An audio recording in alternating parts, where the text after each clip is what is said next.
ഞാൻ രാജുവിന്റെ മുറിയിലെ ചില മാറ്റങ്ങൾ വരുത്തിയിരുന്നു. രാജു എന്താ അതിനെ കുറിച്ചൊന്നും പറയാതിരുന്നേ? അതിനെക്കുറിച്ച് രമ്യയോട് പറയാനിരിക്കായിരുന്നു. രാജുവിന് ഇഷ്ടായോ? എനിക്ക് വേണ്ടി അനാവശ്യമായിട്ട് ആരും പണം ചെലവാക്കുന്നത് എനിക്ക് ഇഷ്ടമുള്ള കാര്യമല്ലെന്ന് രമ്യക്ക് അറിയില്ലേ? കാര്യം ഞങ്ങൾ താമസിക്കുന്ന രമ്യയുടെ വീട്ടിലാ. പക്ഷെ എന്റെ അനുവാദം ഇല്ലാതെ എന്റെ മുറിയിൽ കയറിയതും എന്റെ മുറിയിലെ സാധനങ്ങളും മാറ്റിയതും എനിക്ക് തീരെ ഇഷ്ടമായിട്ടില്ല. അല്ല രാജു, ഞാൻ രാധമ്മയോട് പറഞ്ഞിട്ടാ രാജുവിന്റെ മുറിയില്. രമ്യ ഇനി ന്യായങ്ങളൊന്നും നിർത്തണ്ട. എനിക്ക് ഇഷ്ടമായില്ലെന്ന് മനസ്സിലായല്ലോ. മനസ്സിലായി രാജു. ഓരോ ദിവസം കഴിയുന്തോറും രമ്യയുടെ മനസ്സിൽ എന്നോടുള്ള അഫെക്ഷൻ കൂടി വരിക. ജീവിക്കാൻ എല്ലാ ചുറ്റുപാടുമുള്ള ഈ കുട്ടിയുടെ ജീവിതം എന്നെപ്പോലെ ഒരാളുടെ കൂടെ ജീവിച്ചു തീർക്കാനുള്ളതല്ല. എനിക്കൊരിക്കലും പണമുള്ള ഒരാളുടെ അധീനതയിൽ ജീവിക്കാനും കഴിയില്ല. പാവം ഈ കുട്ടിയെ ഞാൻ എങ്ങനെ പറഞ്ഞ് മനസ്സിലാക്കും? രമ്യ ഇപ്പൊ വീട്ടിലേക്ക് ചെല്ല. എനിക്ക് രമ്യയോട് ചില കാര്യങ്ങൾ സംസാരിക്കാനുണ്ട്. ഞാനൊന്ന് ഫ്രഷ് ആയിട്ട് വരാം. എനിക്കും രാജുവിനോടെ മനസ്സോർന്ന് സംസാരിക്കണമെന്ന് ആഗ്രഹമുണ്ട്. രാജു വരാൻ വൈകരുത്. ഞാനിവിടെ കാത്തു നിൽക്കാം.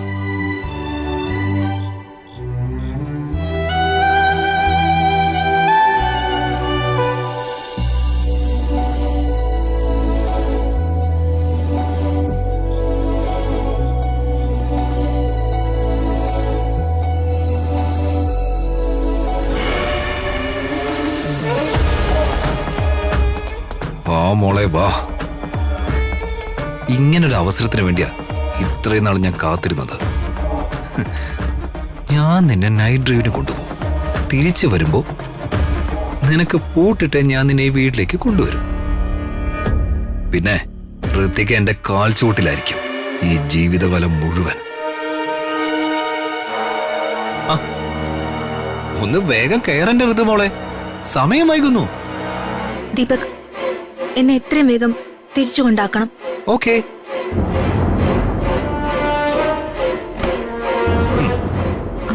പിന്നൊരു കാര്യം, ഞാൻ ബാക്ക് സീറ്റിലിരിക്കൂ.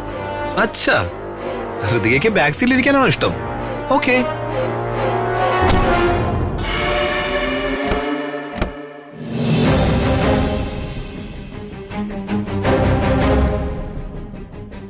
നീ എന്താ ദീപക് കാണിക്കുന്നേ? മാർദിക്ക്, ഞാൻ പറഞ്ഞില്ലേ ഞാൻ ബാക്ക് സീറ്റിലേ ഇരിക്കൂ. നീ ഡോർ തുറക്ക്. ബാക്ക് സീറ്റിൽ ഇരിക്കുമെങ്കിലും ഓക്കെ.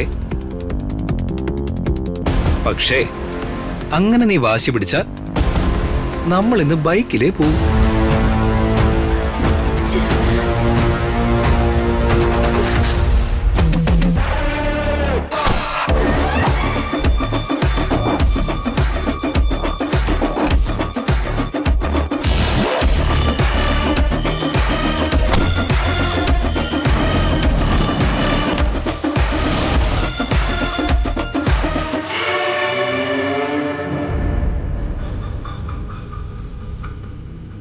പച്ചമാങ്ങ പച്ചമാങ്ങ നാട്ടുമാവിലെ മാങ്ങ, പച്ചമാങ്ങ പച്ചമാങ്ങ.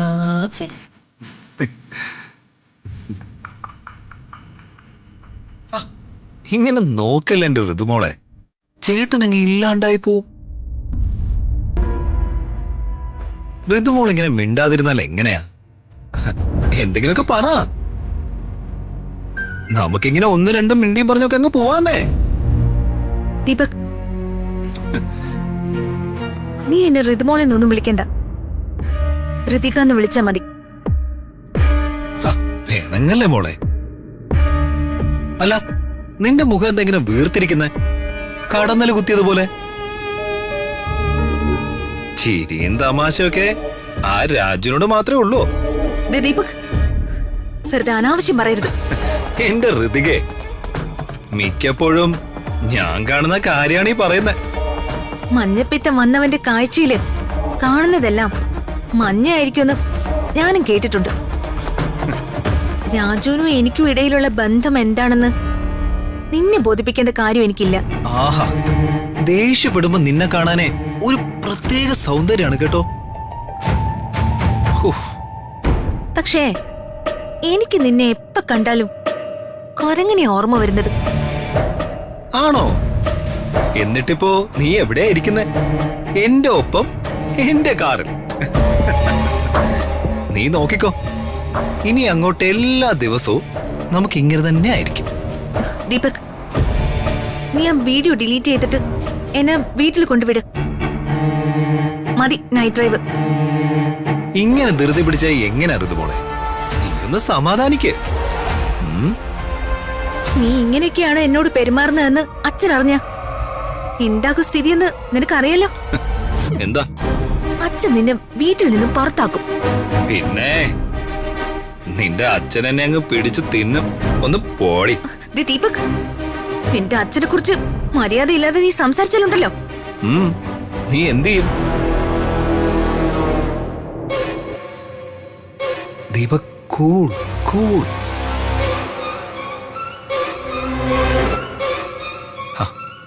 എന്നെ എന്തിനാ ഋതുമോളെ ഇങ്ങനെ ദേഷ്യപ്പെടുത്തുന്നത്?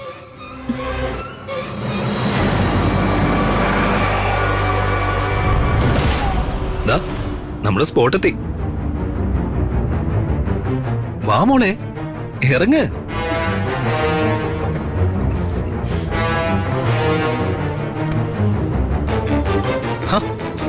വാടോ.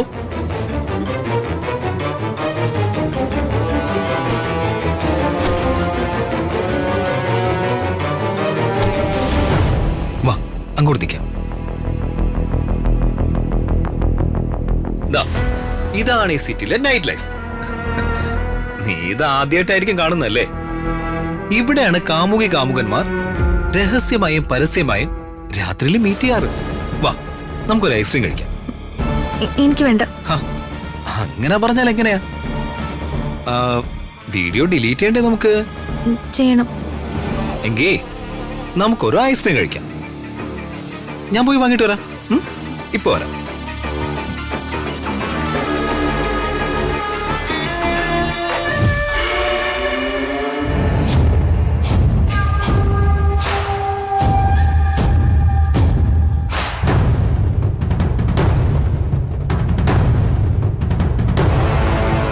Hello, police station.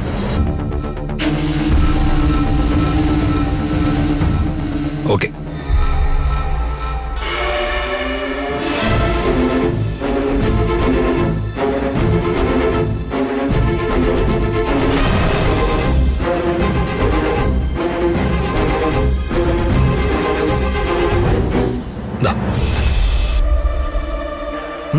വാങ്ങിക്കേ.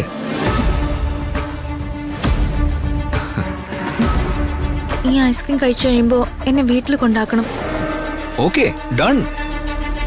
കഴിക്കേ. ദീപക്, സത്യം പറയേ, നീ ഇതിൽ വല്ല മയക്കുമരുന്നും കലക്കിയിട്ടുണ്ടോ? അങ്ങനെ നിനക്ക് സംശയമാണെങ്കിൽ ഈ ഐസ്ക്രീം നീ കഴിച്ചോ. നീ കഴിച്ച ഐസ്ക്രീമിന്റെ ബാക്കി കഴിക്കുന്നതിലും നല്ലത് വിഷം കഴിക്കുന്നതാ.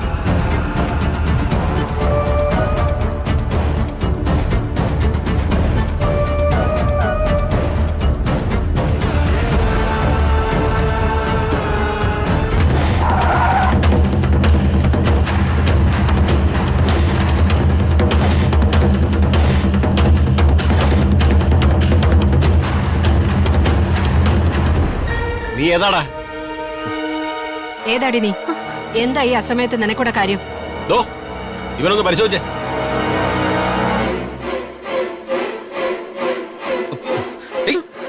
നിങ്ങൾ എന്തായി കാണിക്കുന്നത്?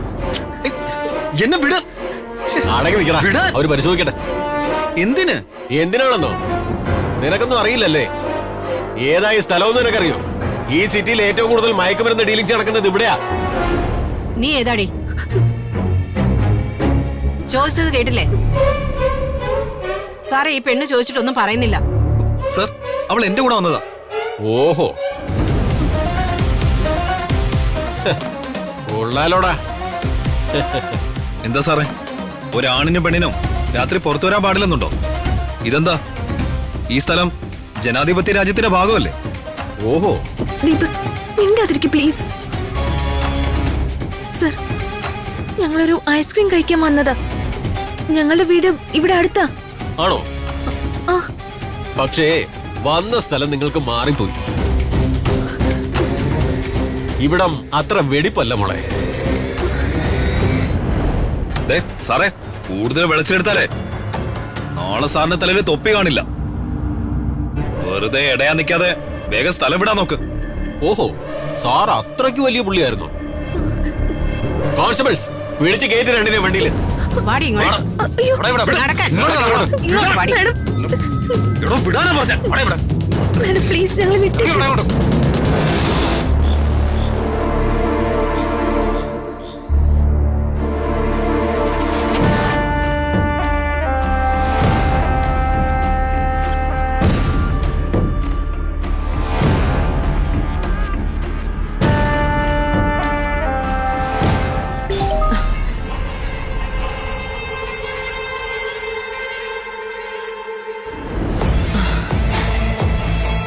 Plan success.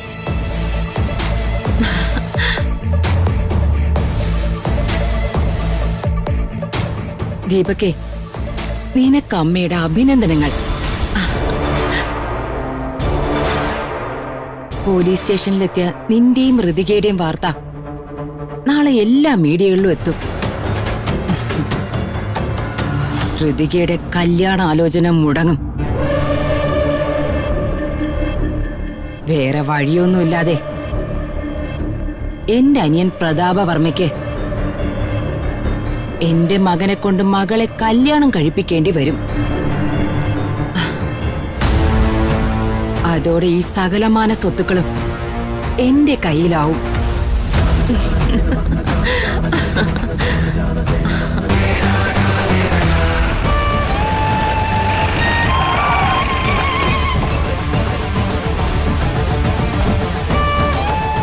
വണ്ടി കൈയെടുക്കണോ?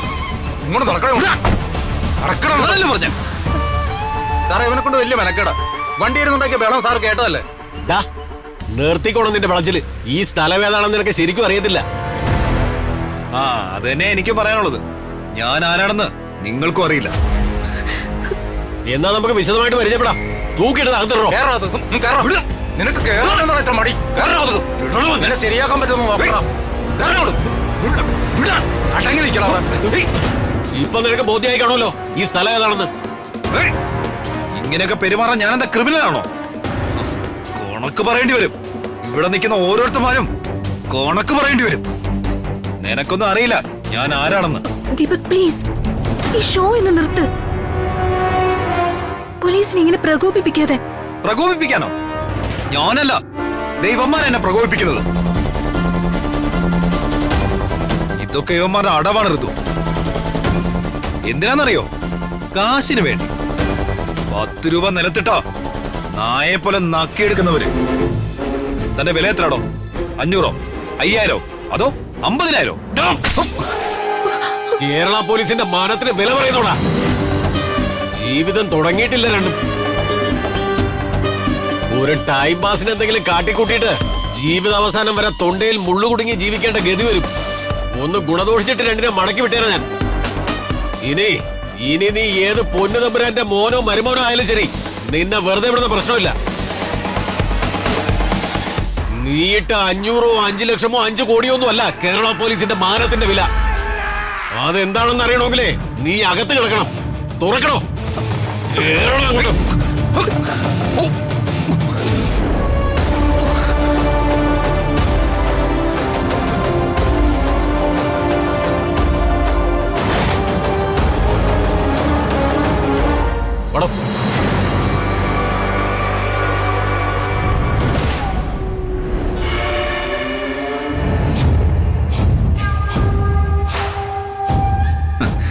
ഋതിക മോളെ, നീ വിചാരിക്കും ഇന്ന് നിന്നെയും കൊണ്ട് ഞാൻ പോലീസിന്റെ വായിലേക്ക് ചാടിക്കൊടുത്തതും ബഹളം വെച്ച് നമ്മളെ ഇവിടേക്ക് കൂട്ടിക്കൊണ്ട് വരാനിടയാക്കിയതും ഇപ്പോ ഈ സെല്ല് ഇരുന്ന് വാങ്ങിയതും ഒക്കെ ഒരു യാദൃശ്ചികതയാണെന്ന്. ഒന്നും അല്ലടി, എല്ലാം ഈ ദീപകിന്റെ പ്ലാൻ തന്നെയാ.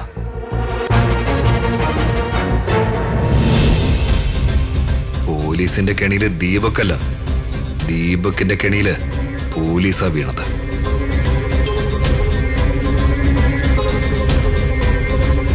വിദ്യാഭ്യാസ മന്ത്രിയുടെ മകൾ പരീക്ഷയ്ക്ക് തോറ്റതിനേക്കാൾ വലിയ വാർത്തയായിരിക്കും അബദ്ധസഞ്ചാരത്തിന് മന്ത്രിയുടെ മോൾ അറസ്റ്റിലായെന്ന വാർത്ത.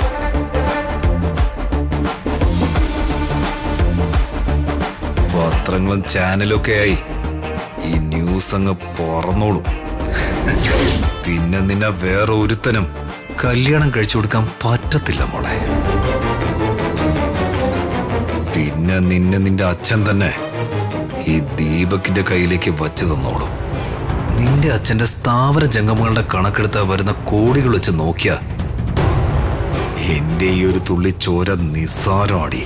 അതങ്ങ് പോട്ടെ, പോരെങ്കി നീയും കുറഞ്ഞ മുതലൊന്നും അല്ലല്ലോ. കൊച്ചേ, അച്ഛന്റെ അമ്മയുടെ നമ്പർ ഉണ്ടെങ്കിൽ പറ.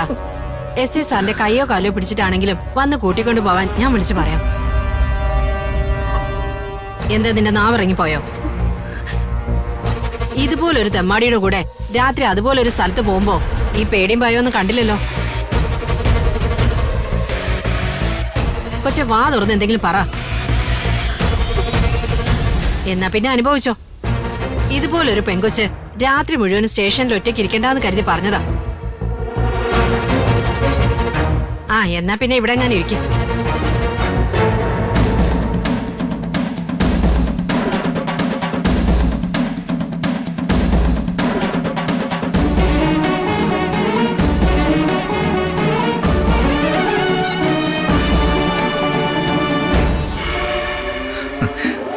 നിന്നെ കൊണ്ടൊന്ന് പറയാൻ പറ്റത്തില്ലടി. നീ ഇവിടെ പെട്ടു.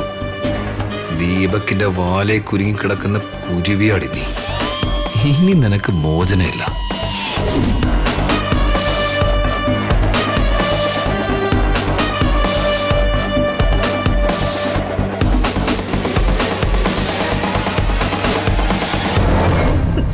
അച്ഛന്റെ നമ്പർ ഞാൻ എങ്ങനെ കൊടുക്കും?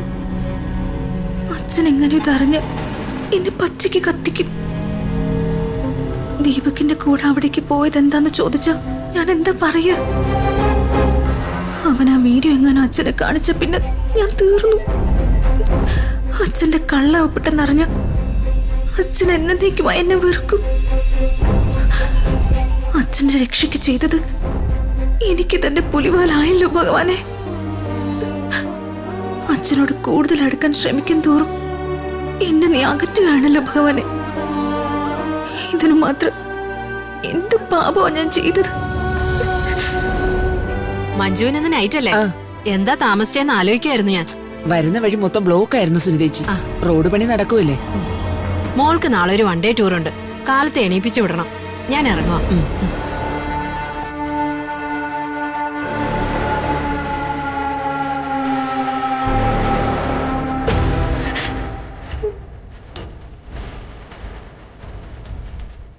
ഈ കുട്ടിയെ ഞാൻ എവിടെയോ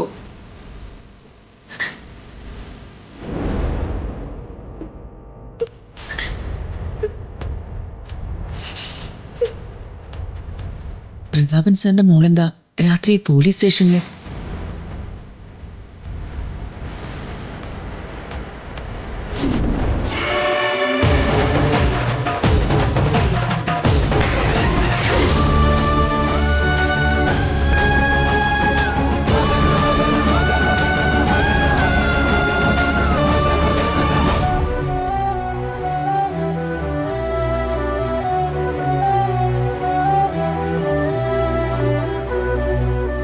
ഓരോ ദിവസം കഴിയുന്തോറും കൂടുതൽ പ്രശ്നമായിക്കൊണ്ടിരിക്കുക രമ്യ. അവളെ ഇങ്ങനെ വിട്ട കാര്യങ്ങൾ കൂടുതൽ ഗുരുതരാവുകയുള്ളൂ. രമ്യയെ നേരിട്ട് കണ്ട് കാര്യങ്ങൾ പറഞ്ഞ് മനസ്സിലാക്കണം.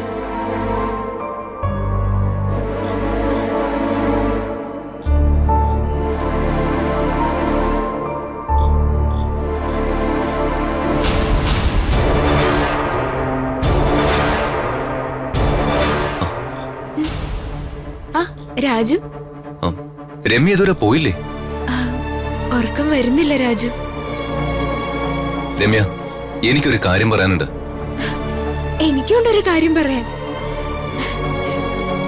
എനിക്കറിയാം എനിക്ക് പറയാനുള്ള കാര്യം തന്നെയാവും രാജുവിനും പറയാനുള്ളത്.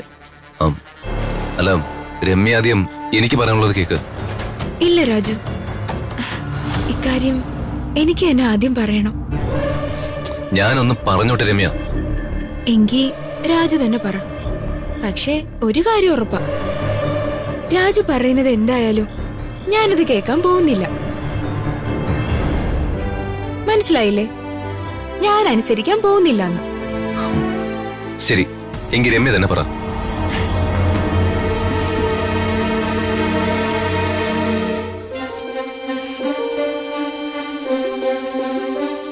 രാജുവിന് ചിലപ്പോ ഇതൊരു കുട്ടിക്കളിയായിട്ട് തോന്നും. പക്ഷേ ഞാൻ സീരിയസാ, അത്രയ്ക്ക് സീരിയസ്. ഞാൻ പ്രണയത്തിന്റെ കാര്യം തന്നെയാ പറയുന്നത്. എന്റെ വീട്ടിലെല്ലാവർക്കും സമ്മത. ഇനി രാജുവിന്റെ നാവിന്നൊരു വാക്ക എനിക്ക് കേക്കണ്ടേ. രാജു എന്താ ഒന്നും പറയാത്തെ? ചേച്ചി പറഞ്ഞ സത്യമാണോ?